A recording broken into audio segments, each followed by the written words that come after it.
राधे राधे, हरे कृष्ण, ओम नमो भगवते वासुदेवाय। प्रिय श्रोताओं, आज दिनांक है 29 जून और दिन है सोमवार। आज सावित्री सत्यवान पावन व्रत भी है। तो आज मैं आपको सुनाने वाली हूँ आज का महात्म। उसके बाद अंत में सुनेंगे आप नित्य नेम में सीता माता की कथा। नेमी सारण्य में सूत जी एक सुंदर से आसन पर विराजमान हैं और उनके सामने 88,000 मुनि बैठे हुए हैं जो सुनना चाहते हैं उनके तीर्थों का महात्म।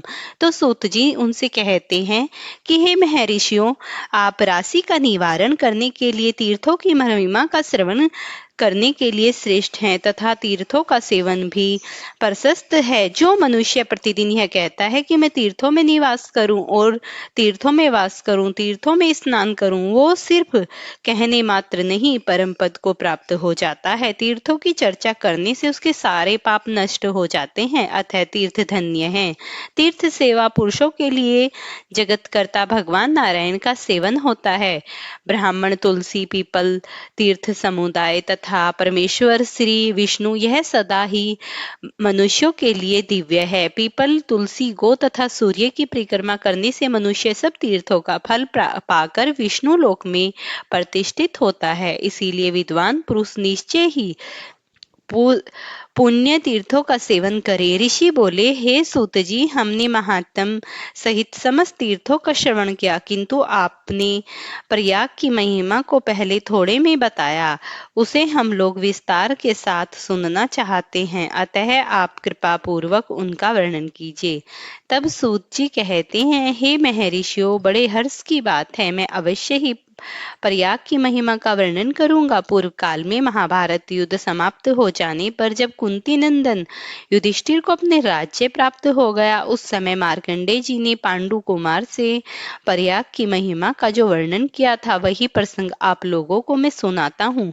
आप लोग ध्यान पूर्वक सुनिए। राज्य प्राप्त हो जाने पर कुंती पुत्र युधिष्ठिर को बारंबार चिंता होने लगी और उन्होंने सोचा, राजा दुर्योधन 11 अहोरणी सेना का स्वामी था, उन्होंने हम लोगों को अनेकों बार कष्ट पहुंचाया, किंतु अब वे सबके सब मौत के मुंह में चले गए हैं। भगवान वासुदेव का आश्रय लेने के कारण हम 5 पांडव शेष रह गए हैं। द्रोणाचार्य, भीम, महाबली, कर्ण भ्राता और पुत्रों सहित राजा दुर्योधन तथा अन्याय जिताने वाले वीर राजा मारे गए हैं। अब उनके बिना यह राज्य, भोग अथवा जीवन लेकर क्या करना। हाय, धिक्कार है इस सुख को। मेरे लिए यह प्रसंग बड़ा कष्टदायक है। यह विचार कर राजा व्याकुल हो उठे। वे उत्साहहीन होकर नीचे मुख किए बैठे थे। उन्हें बारंबार इस बात की चिंता होने लगी कि अब मैं क्या और किस योग और किस नियम और किस तीर्थ में जाऊं। इस प्रकार सोचते हुए धर्मपुत्र युधिष्ठिर अत्यंत विकल हो गए। उस समय महातपस्वी मार्कंडेय जी काशी में आए थे। उन्हें युधिष्ठिर की अवस्था का अज्ञान हो गया, इसीलिए वे तुरंत ही हस्तिनापुर में जा पहुंचे और राजमहल के द्वार पर खड़े हो गए। द्वारपाल ने जब उन्हें देखा तो शीघ्र ही महाराज के पास जाकर कहा, हे राजन, मार्कंडेय मुनि आपसे मिलने के लिए आए हैं और द्वार पर ही खड़े हैं। यह समाचार सुनते ही धर्मपुत्र युधिष्ठिर तुरंत ही राजद्वार पर आ पहुंचे और उनके शरणगत होकर बोले, हे महामुनि, आपका स्वागत है। हे महाप्राज्ञ, आपका अभिनंदन है। मेरा जन्म सफल हुआ, आज मेरा कुल पवित्र हो गया। आज आपका दर्शन होने से हमारे पितृ तृप्त हो गए और आज मैं अति प्रसन्न हूँ। यह कहकर यूं ही युधिष्ठिर ने मुनि को सिंहासन पर बैठाया, पैर धोकर पूजन सामग्री से उनकी पूजा की। तब मार्कंडेय जी ने कहा, हे राजन, तुम व्याकुल क्यों हो रहे हो? मेरे सामने आपने मनोभाव प्रकट करो। युधिष्ठिर बोले, हे महामुनि, राज्य के लिए हम लोगों की और जो बर्ताव हुआ है वह सब उसका प्रसंग जानकर ही आप यहाँ पधारे हैं, फिर आपसे क्या कहना। मार्कंडेय जी ने कहा, हे महाभाव, सुनो, जहाँ धर्म की व्यवस्था है उस शास्त्र में संग्राम में युद्ध करने वाले किसी भी बुद्धिमान पुरुष के लिए पाप की बात नहीं देखी गई। फिर विशेषता क्षत्रिय के लिए जो राजधर्म के अनुसार युद्ध में प्रवृत्त हुआ है, पाप की आशंका कैसे हो सकती है। अतः इस बात को हृदय में रखकर पाप की चिंता मत करो। और महाभाग्य युधिष्ठिर, तुम तीर्थ की बात जानना चाहते हो तो सुनो। पुण्य का कर्म करने वाले मनुष्य के लिए प्रयागराज की यात्रा करना सर्वश्रेष्ठ है। युधिष्ठिर ने पूछा, हे भगवान, मैं यह सुनना चाहता हूँ कि प्रयाग प्रयाग की यात्रा कैसे की जाती है, वहाँ कैसे पुण्य होता है, प्रयाग में जिसकी मृत्यु होती है उसकी क्या गति होती है, तथा जो वहाँ स्नान और निवास करते हैं उन्हें किस फल की प्राप्ति होती है, यह सब बातें बताइए, क्योंकि मेरे मन में इन्हें सुनने की बड़ी उत्कंठा है। जब भी हम तीर्थ यात्रा करें, बहुत आवश्यक है समझना। तब जो भी पवित्र स्थल है उनकी विशेषता आप जान लीजिए, जैसा कि उस स्थान की पौराणिक कथा क्या है, वहाँ कौन सा कर्म करने से किस फल की प्राप्ति होती है, किस प्रकार से स्नान करना चाहिए और किस वस्तु का दान देना चाहिए। ये सभी बातें, इन बातों से ही तुम निष्फल हो जाओगे। तो हम उनका इंतजाम करके घर से निकलते हैं, और जब हमें किसी स्थान की महिमा का पता होता है तो हमारे मन में श्रद्धा और बढ़ जाती है, और श्रद्धा से तीर्थ यात्रा करने पर ही उसका फल प्राप्त होता है। वहाँ की जानकारी पहले से होनी चाहिए। जैसा कि युधिष्ठिर जी मार्कंडे जी से पूछ रहे हैं, तो मार्कंडे जी उनसे कहते हैं, वत्स, पूर्व काल में ऋषियों और ब्राह्मणों के मुंह में जो कुछ भी मैंने सुना है वह प्रयाग का फल मैं तुम्हें बताता हूँ। प्रयाग से लेकर प्रतिष्ठानपुर अर्थात झूसी तक, धर्म की हद से लेकर वासु की हद तक, कंबल और आश्वस्त नागों के स्थान एवं बहुमूलिक नाम वाले नागों का स्थान, यह सब प्रजापति का क्षेत्र है जो तीनों लोकों में विख्यात है। वहां स्नान करने से मनुष्य स्वर्ग लोक को जाते हैं, और जिनकी वहां मृत्यु होती है वे फिर जन्म नहीं लेते। प्रयाग में ब्रह्मा आदि देवता एकत्रित होकर प्राणियों की रक्षा करते हैं, और वहां और भी बहुत से तीर्थ हैं जो पापों को हरने वाले तथा कल्याणकारी हैं। उनका कई हजार वर्षों से मैं वर्णन किए जा रहा हूँ। स्वयं इंद्र विशेष रूप से प्रयाग तीर्थ की रक्षा करते हैं, तथा भगवान विष्णु देवताओं के साथ प्रयाग के सर्वमान्य मंडल की रक्षा करते हैं। हाथ में शूल लिए हुए भगवान महेश्वर प्रतिदिन वहां के वट वृक्ष अर्थात अक्षय वट की रक्षा करते हैं, तथा देवता समूचे तीर्थ स्थान की रक्षा करते हैं, और वहां जाकर मनुष्य के सारे पाप कट जाते हैं। उस तीर्थ के दर्शन और नाम कीर्तन से वहां की मिट्टी पवित्र होती है और मनुष्य पाप मुक्त हो जाता है। हे महाराज, प्रयाग में 5 कुंड हैं जिनके बीच से होकर गंगा जी बहती है। प्रयाग में प्रवेश करने वाले मनुष्य का पाप तत्काल ही नष्ट हो जाता है। जो मनुष्य सहस्त्रों योजन दूर से भी गंगा जी का स्मरण करता है वह पापाचारी होने पर भी परम गति को प्राप्त होता है। मनुष्य गंगा का नाम लेने से पाप मुक्त हो जाता है, दर्शन करने से कल्याण का दर्शन करता है, तथा स्नान करने से, जल पीने से अपने कुल की 7 पीढ़ियों को पवित्र कर देता है। जो सत्यवादी, क्रोधी, जयी, अहिंसा, धर्म में स्थिर, धर्मानुगामी, तत्वज्ञ तथा गो और ब्राह्मणों के हित के लिए तत्पर होकर गंगा यमुना के बीच में स्नान करता है वह सारे पापों से छूट जाता है, तथा मन चाहे समस्त भोगों को पूर्ण रूप से प्राप्त कर लेता है। तत्पश्चात देवताओं से रक्षित प्रयाग में जाकर ब्रह्मचर्य का पालन करते हुए 1 मास तक निवास करे और देवता तथा पितरों का तर्पण करे। इससे मनुष्य मनवांछित पदार्थों को प्राप्त करता है। युधिष्ठिर प्रयाग में साक्षात भगवान महेश्वर सदा निवास करते हैं।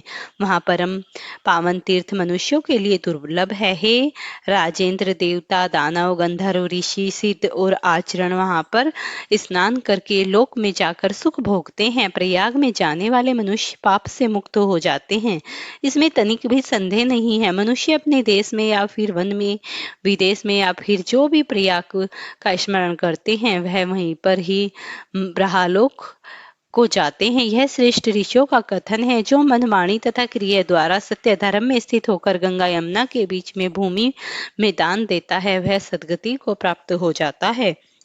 जो अपने लिए तथा अपने पितरों के लिए अथवा देवताओं की पूजा के लिए प्रयोग करता है, माणी, मोती, धान्य दान ग्रहण करता है, उसका तीर्थ सेवन व्यर्थ नहीं जाता है। जो भी दूसरे द्रव्य भोग हैं उनके तीर्थ स्नान का कोई फल नहीं है। अतः इस प्रकार कोई तीर्थ अथवा पवित्र मंदिरों में जाकर किसी भी कुछ भी ग्रहण ना करें।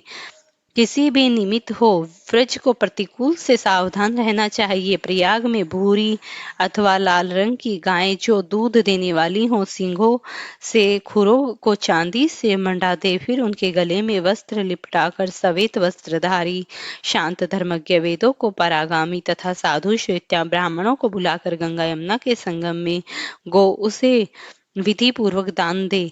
साथ ही बहुमूल्य वस्त्र तथा नाना प्रकार के रत्न भी देने चाहिए। इससे गौ के शरीर में जितने रोए होते हैं उतने ही हजारों वर्षों तक मनुष्य स्वर्गलोक में प्रतिष्ठित होता है। उस समय पुण्य कर्म के प्रभाव से भयंकर नरक का दर्शन नहीं करता। लाख गौओं की अपेक्षा वहां एक ही दूध देने वाली गौ देना उत्तम है। एक ही पुत्र, स्त्री और मृत्यु तक का द्वार कर देती है। इसीलिए सब दानों में गोदान ही सबसे बढ़कर है। महाप्रतापों के कारण मिलने वाली दुर्गम, विषम तथा भयानक नरकों में गो ही मनुष्य की रक्षा करती है। इसीलिए ब्राह्मणों को गोदान करना चाहिए। हे कुरुश्रेष्ठ, जो देवताओं के द्वारा सेवित प्रयाग तीर्थ और बेल तथा बैलगाड़ी पर चढ़कर जाता है, वह पुरुष गौओं का भयंकर क्रोध होने पर घोर नरक में निवास करता है तथा उसके पितृ उनका दिया जल ग्रहण तक नहीं करते। जो ऐश्वर्य के लोभ से होकर महेश्वरी सवारी से तीर्थ करता है, उसके तीर्थ सेवन का कोई फल नहीं पाते। इसीलिए सवारी का त्याग कर जो गंगा यमुना के बीच में ऋषियों की बताई हुई विधि विधान से जाता है और नंगे पैर जाता है, उसका पूजा जो भी वह करता है वह भगवान बड़े प्रेम से स्वीकार करते हैं और यमराज भी उससे भयंकर नरक नहीं दे सकते, क्योंकि वह स्वयं भगवान के श्री चरणों में चला जाता है। 12 सूर्य तपते हैं और सारे जगत को जला डालते हैं, परंतु वट की जड़ जिसे नहीं जला पाती। जब सूर्य, चंद्रमा और वायु का विनाश हो जाता है और सारा जगत एक करणों में मग्न दिखाई देता है, उस समय भगवान विष्णु अक्ष वृक्ष के नीचे शयन करे होते हैं। दानव, गंधर्व, ऋषि, सिद्ध और चारण सब गंगा यमुना के संगम में स्थित होकर सेवन करते हैं। वहां ब्रह्मा आदि देवता, दशो दिक्पाल, लोकपाल, मध्य पितृ, सनत कुमार आदि वहां पर निवास करते हैं। इसीलिए हम सभी को उनका स्मरण करते हुए, उनके श्री चरणों का ध्यान करते हुए, वहां की मिट्टी का स्पर्श करके ही हम पाप मुक्त हो जाते हैं। इसीलिए हमें जब भी हम प्रयागराज जाएं तो भगवान का स्मरण करते हुए जाएं और उनकी बताई बातों का अनुसरण करें, तभी हमारा जीवन धन्य होता है। प्रेम से बोलिए श्री हरि विष्णु भगवान की जय। अब आप नित्य नेम की कथा सुनिए। से पहले नित्य नेम की कथा में सीता माता की कथा सुनिए। सीता माता का हर रोज का नियम था, वह प्रभु श्री राम को कथा सुनाया करती थी। को किसी काम के लिए बाहर जाना पड़ गया तो सीता माता कहने लगी कि प्रभु, मेरा तो 12 वर्ष का नित्य नेम है, अब मैं बाहर जाएंगे तो मैं कथा किसको सुनाऊंगी। श्री राम ने कहा, तुम कुएं की पाल पर जाकर बैठ जाओ, वहां औरतें पानी भरने आती हैं, उन्हें तुम अपनी कथा सुना देना। सीता माता कुएं की पाल पर जाकर बैठ जाती है। एक स्त्री आई, उसने रेशम की जरी साड़ी पहन रखी थी और सोने का घड़ा ले रखा था। सीता माता उसे देखकर कहती है, बहन, मेरा 12 वर्ष का नित्य नेम सुन लो। वह स्त्री बोली कि मैं तुम्हारा नित्य नेम सुनूंगी तो मुझे घर जाने में देर हो जाएगी और मेरी सास मुझसे लड़ेगी। उसने कहानी नहीं सुनी और वह ऐसे ही चली गई।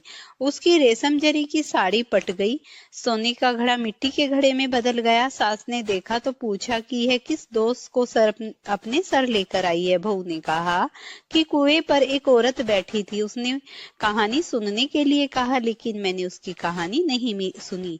उसी का यह परिणाम हुआ। बहू की बात सुनकर अगले दिन वही साड़ी और घड़ा लेकर सास कुएं की पाल पर गई। सास को वही माता सीता बैठी मिली और माता सीता ने कहा, बहन, मेरी कहानी सुन ले। सास बोली कि एक बार छोड़, मैं तो 4 बार कहानी सुन लूंगी।